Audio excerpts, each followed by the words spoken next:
Assalamualaikum students, welcome to the Lahore Garrison Junior and Upper School and welcome to General Science class. Beta 10th General Science chapter number 7 Energy and the topic of today is degradation of environment.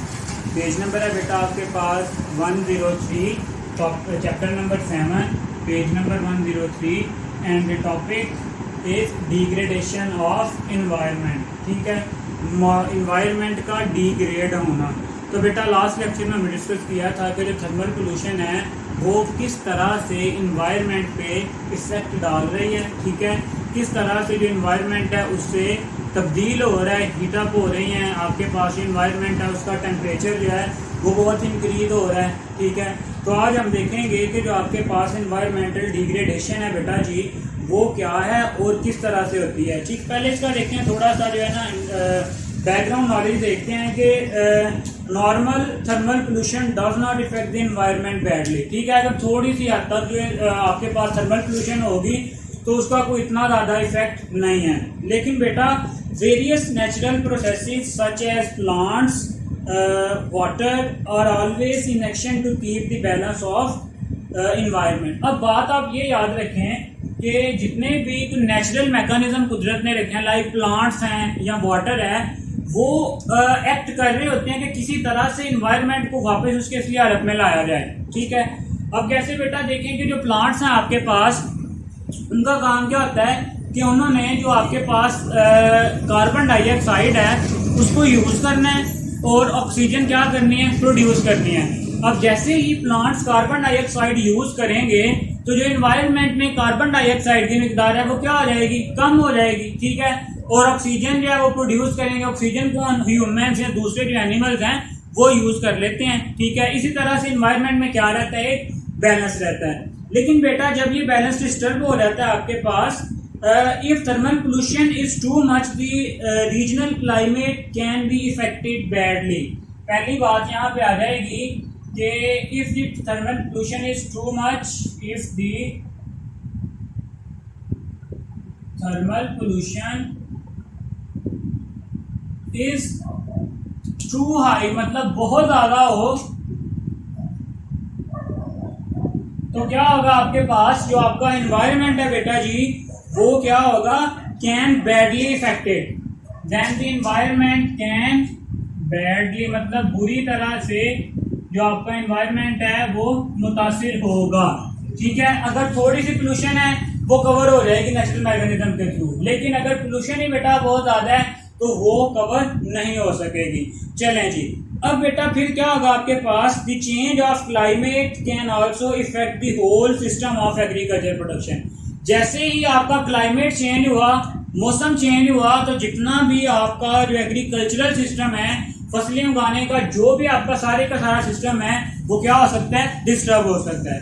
ठीक है, अब आते हैं paper point of view से भी जो important है इसकी डेफिनेशन की तरफ कि what is degradation of environment. माहौल की अबतरी से क्या मुराद है. चलें जी, तो ये है बेटा आपके पास when pollution more than a certain limit is added. When pollution, कितनी pollution, more than a certain limit, more than a certain limit मतलब एक लिमिट से ज्यादा जब जो पोल्यूशन है वो ऐड होती है किसमें, more than a certain limit is added to the environment, is added to environment. ठीक है, तो जब इन्वायरमेंट में एक लिमिट से ज्यादा जब पोल्यूशन है वो एंटर हो जाएगी तो क्या होगा, it is known as degradation of environment. It is known as degradation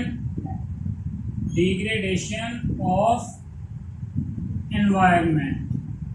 ठीक है, चलेंगे, ये आ गई definition paper point of view से बेटा ये इंपॉर्टेंट है. What is degradation of environment.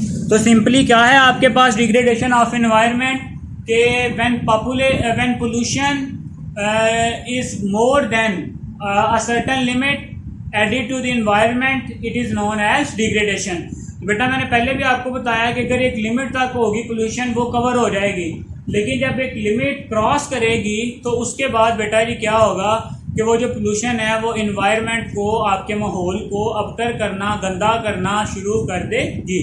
चलें, अब अगला सवाल ये है कि हम किस तरह से इस जो इन्वायरमेंटल डिग्रेडेशन है इसको हम किस तरह से कम कर सकते हैं। ठीक है, बहुत इंपॉर्टेंट लॉन्ग क्वेश्चन है। ठीक है, steps for minimizing the degradation. क्या बेटा जी? Steps for the degradation of the environment.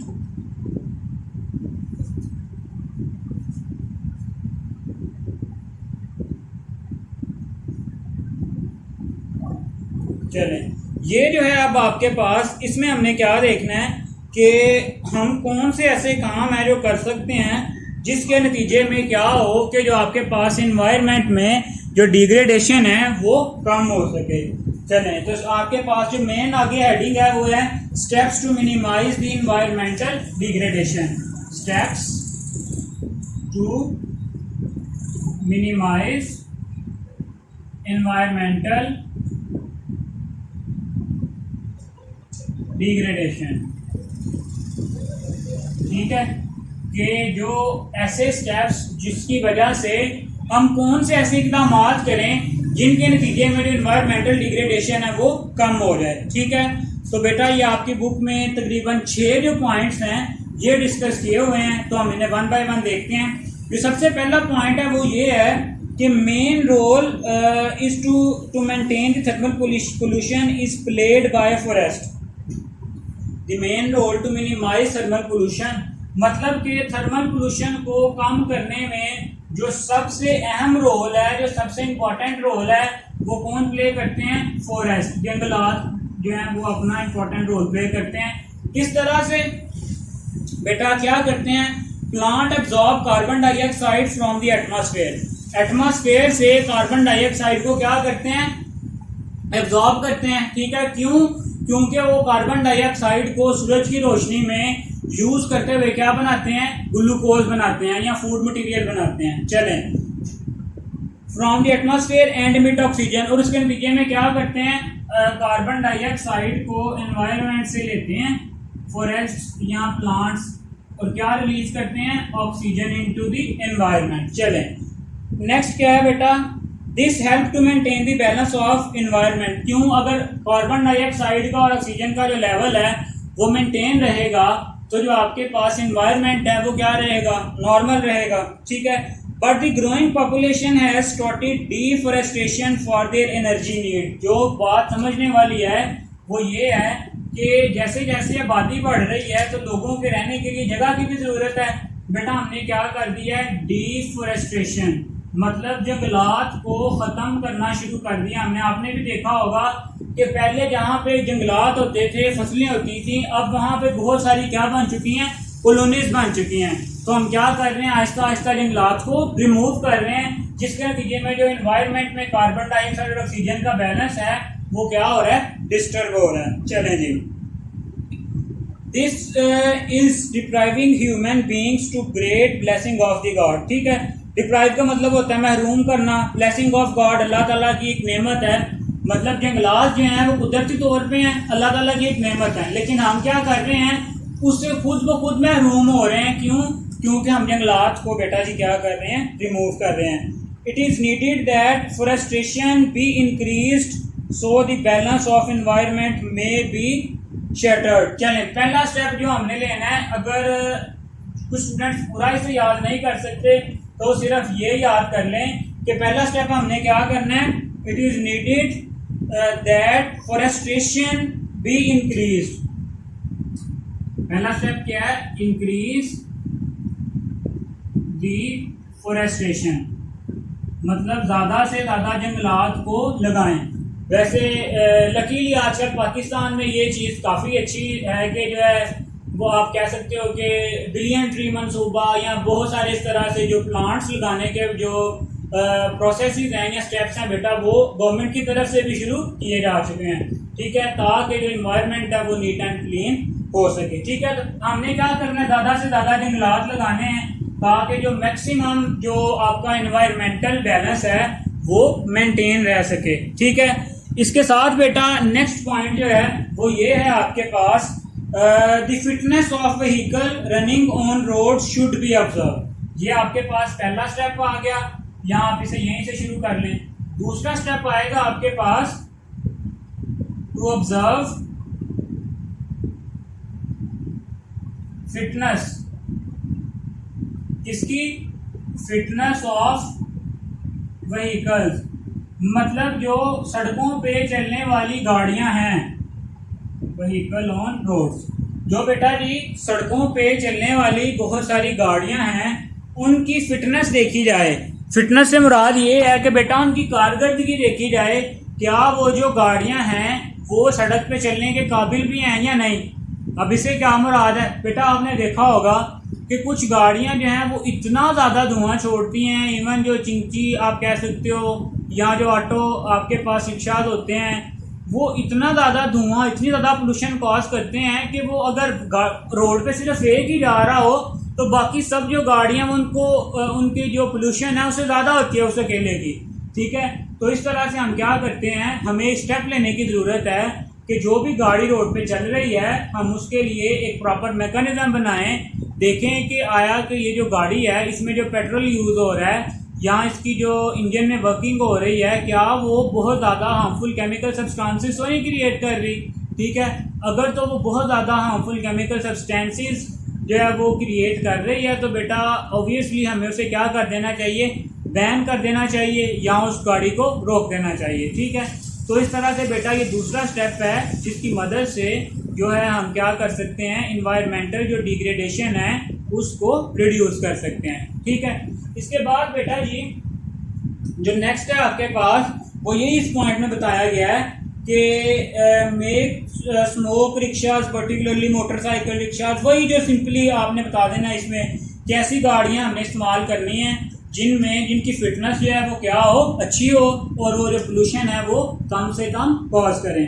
ठीक है, इसी तरह बेटा जो नेक्स्ट पॉइंट है वो ये है कि industries consumed almost 20% of the energy resources in addition to heat, poison gas emitted by them also cause pollution. ठीक है, अब क्या होता है थर्ड स्टेप में बेटा, जो आपके पास डिफरेंट इंडस्ट्रीज हैं, आपको पता है कि जो इंडस्ट्रीज है में बहुत ज़्यादा जो एनर्जी है वो यूज़ होती है। ठीक है, अब इंडस्ट्रीज क्या करती हैं, अपनी ज़रूरत की प्रोडक्ट बनाती हैं, लेकिन उसके साथ साथ जो है बहुत सारे जो पॉइजन्स हैं या डिफरेंट गैसेज हैं, जो हीट है वो सारी की सारी इन्वायरमेंट में सिक्रीट आउट कर देते हैं, रिलीज कर देते हैं।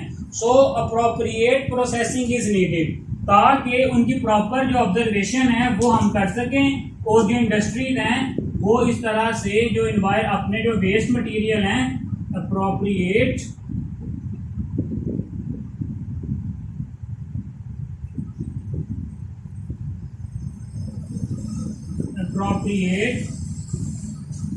मैनेजमेंट सिस्टम आप कह सकते हो। ठीक है, वो हमें बनाना पड़ेगा। जो पॉइंट नंबर 4 है आपके पास वो ये है कि energy sources should be promoted which produce less pollution. चौथा पॉइंट ये है कि ऐसे एनर्जी सोर्सेज जो आपके पास लेस पोल्यूशन कॉज करते हैं, ठीक है, उनको क्या करें, प्रमोट करें, मतलब ऐसे एनर्जी सोर्सेज यूज करें जिनकी जो पोल्यूशन है वो क्या है, बहुत कम है। हम ऐसे जो आप कह सकते हो कि जो है आपके पास सोर्सेज उनको यूज करते हुए जो एनवायरमेंटल डिग्रेडेशन है उसको कम कर सकते हैं। इसी तरह से बेटा excessive growth in population is also the reason of enhancement. ठीक है, जिसके नतीजे में हम क्या कर सकते हैं कि population planning is very important. ठीक है, 5वां पॉइंट आएगा कि आबादी को बहुत जल्दी से ना बढ़ाया जाए, पॉपुलेशन प्लानिंग, क्योंकि जितने ज़्यादा लोग होंगे उतनी ज़्यादा जो आपको एनर्जी की ज़रूरत पड़ेगी, तो क्या करना चाहिए, पॉपुलेशन प्लानिंग करनी चाहिए। ठीक है, इसके अलावा जो लास्ट पॉइंट है आपके पास है, people should be careful to burn solid waste and tyres. ठीक है, पीपल शुड बी अवेयर, मतलब कि जो सॉलिड वेस्ट है या जो टायर्स हैं उनको बर्न नहीं करना चाहिए। चलें, ये आपके पास बेटा 6 पॉइंट है, बहुत इंपॉर्टेंट लॉन्ग क्वेश्चन है चैप्टर का। इसे सारे पॉइंट्स जो है आप ब्रीफली डिस्कस करें इनको पूरा 1 बाय 1 रट्टा लगाने की ज़रूरत नहीं है। मेन जो पॉइंट्स हैं आप वो याद रखें और उसको अपने लफ्ज़ों में भी आप वहाँ पे बेटा लिख सकते हैं। अल्लाह हाफिज़।